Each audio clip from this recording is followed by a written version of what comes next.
For 2 centuries, every visitor who has ever walked through Petra has made the same mistake. They arrive through the Syke, a narrow crack in the mountain, and when the canyon finally opens, they look up.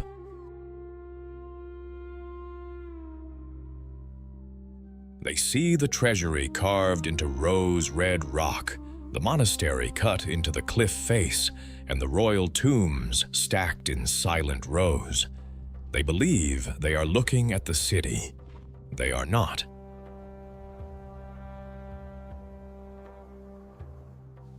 What every visitor sees when they stand in Petra is the rooftop, the actual city, the streets, the markets, and the homes where 30,000 people lived, is buried beneath the ground.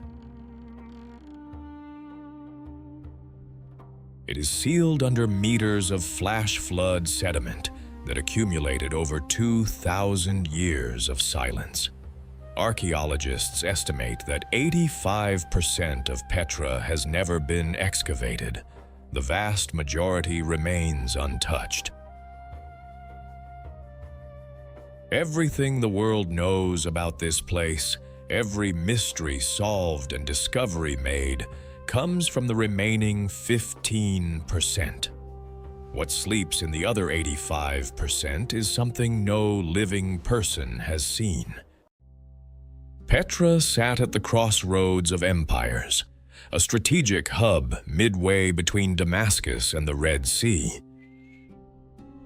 The ancient city of Petra sits inside a natural basin in the mountains of southern Jordan.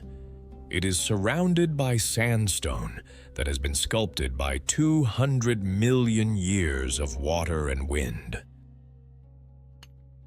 When the Nabataeans arrived in this canyon in the 3rd century BC, they made a decision that would define everything they built. They did not stack stone. They removed stone from inside stone. The tombs, the temples, and the facades were not constructed. They were carved directly out of the living mountain. They worked inward from the surface rather than building upward from the ground. The actual ground-level streets where merchants walked and children ran are buried under meters of sediment. The facades visible today were originally accessed at street level. Those streets are now deep underground. History has not been walking through Petra. It has been walking across the top of it. By the 1st century BC, the city extended across more than 100 square kilometers. 30,000 people called this canyon their home. There were temples, public baths, and a colonnaded market street running through the valley. A theater carved into the rock could seat 8,000 people. It was the most advanced city in the ancient Arab world, and it had been built entirely by a people who, not long before, owned nothing but the knowledge of the desert wind. The Nabataeans first appear in historical records around the 4th century BC, not as conquerors or kings, but as nomads. Arab traders moved through the desert with a precision that unsettled empires.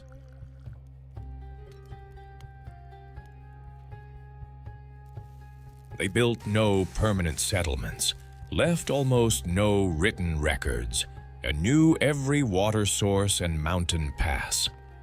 When the Greeks sent an army in 312 BC, the Nabataeans withdrew into the rock.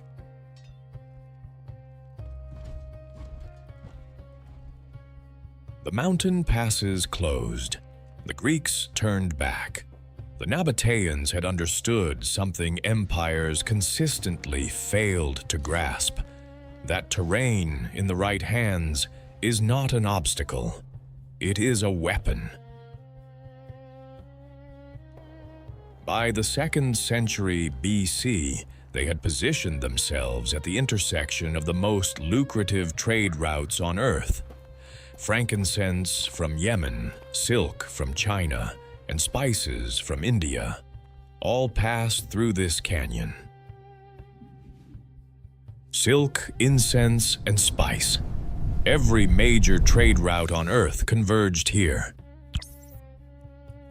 Every caravan paid to pass through the Red Rock.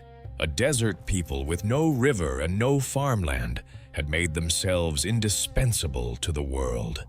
In doing so, they grew richer than Rome. The central impossibility of Petra is not its carved architecture or its solar alignments. The central impossibility is something more fundamental: the water. The canyon receives roughly 4 inches of rainfall per year. There is no river within any practical distance, no natural lake, no spring. And yet 30,000 people lived there in abundance. They built public baths and a pool complex in a scorched basin. The Nabataeans manufactured a water supply out of geography and precision engineering. They carved channels into cliff faces, fitted ceramic pipes into mountain rock, and constructed settling basins to filter desert sediment. The mountain was a machine, a hidden network of high-pressure conduits and reservoirs. They built dams in narrow gorges to intercept flash floods and redirect them into underground cisterns. They did not wait for the desert to offer them water. They built a system capable of capturing every drop. At the center of the basin, they built a garden, a pool fed by engineered channels, with an island platform at its center surrounded by open water. It was a deliberate display of surplus. While the empires around them rationed their reserves, the Nabataeans put their water on public view. It was not necessity, it was a statement of power. They proved they could control the desert's most elusive resource. In February of 2026, researchers published a study that added something entirely new.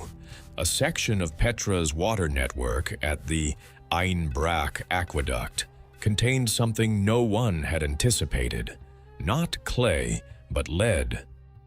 Cylindrical lead tubes, soldered at their joints with precision, carried water under pressure across changes in elevation. This was pressurized plumbing, the same class of engineering Rome would later make famous. This system predated Roman influence in the region by centuries. Rome is often taught as the civilization that mastered water, but the Nabataean pressurized plumbing system existed long before Rome arrived here. While Rome built with stone, the Nabataeans had already mastered the art of lead. The study was published only weeks before this episode was made. It reveals that the Nabataeans were the true pioneers of high-pressure hydraulic engineering. It has not yet received the attention it deserves. The water infrastructure was not the only hidden dimension of Petra's design. In recent decades, researchers confirmed that over 70% of Nabataean structures are built in perfect solar alignment. The buildings were precisely calibrated to solar events with an accuracy that required sustained astronomical knowledge. During the winter solstice, the setting sun enters the doorway of the monastery. The light travels a narrow corridor before illuminating the inner chamber in a controlled beam. This happens for exactly 2 weeks every year, beginning and ending with astronomical precision. The urn tomb and the royal tombs share this same orientation to solstices and equinoxes. The city was not simply positioned in a canyon, it was calibrated to the movements of the sun. The architecture was a calendar that required no maintenance, because the sky was the mechanism. A civilization advanced enough to engineer pressurized lead plumbing left behind almost no written language. They left no theological texts and no explanation of what they believed. They encoded their knowledge into the rock itself, and then they left no key. The stone became their only testament. In October of 2024, archaeologists announced a discovery sealed 3 meters beneath the Treasury. Below the floor of the most photographed structure in the ancient world, a tomb had been waiting since the 1st century. It had remained undisturbed through the Roman absorption and the catastrophic earthquake of 363 AD. It stayed hidden through 600 years of Western ignorance and 2 centuries of modern work. Inside, researchers found 12 human skeletons. They were not scattered by time. They had been placed with clear intention, accompanied by grave offerings positioned with care. Bronze objects and ceramic vessels were recovered.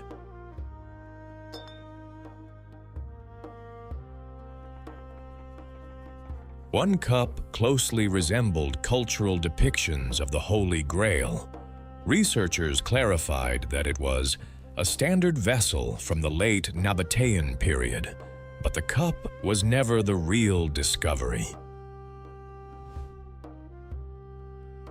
The existence of the tomb forces a fundamental reassessment of the site. The Treasury had never been assumed to be a burial site.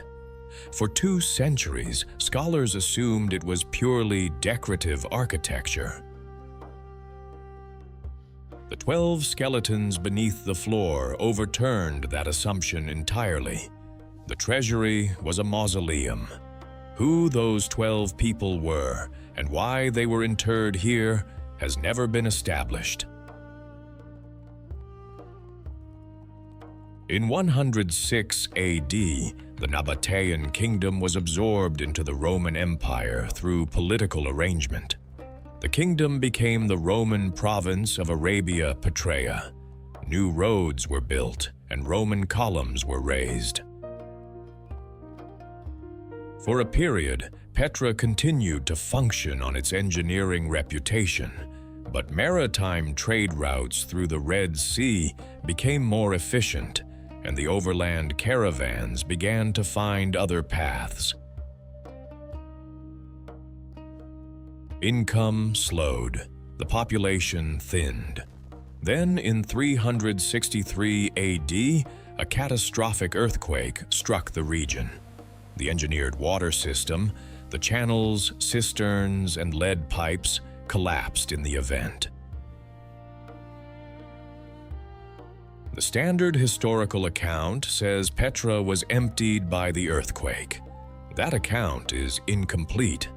Researchers have found evidence of communities persisting in the canyon into the 7th and 8th centuries. The British Academy has challenged the lost city framework. They argue that what ended was not the city, but the attention of the broader world. The Nabataeans did not vanish in a single event. They eroded, one family leaving at a time, across generations so gradual that no single moment marks the end. The Petra papyri confirm this. These scrolls document land sales and legal disputes in 537 AD. 500 years after the earthquake that was supposed to have ended everything, people were still here. The city did not die on a single afternoon. The streets filled with silt one season at a time. The facades remained, too large to be erased by anything short of geological time. To the Bedouin who lived in the carved chambers for generations, Petra was never lost. It was their home. In 1812, a Swiss explorer named Johann Ludwig Burckhardt disguised himself as a pilgrim. He walked through a crack in the mountain and emerged into a canyon the Western world had not documented in centuries.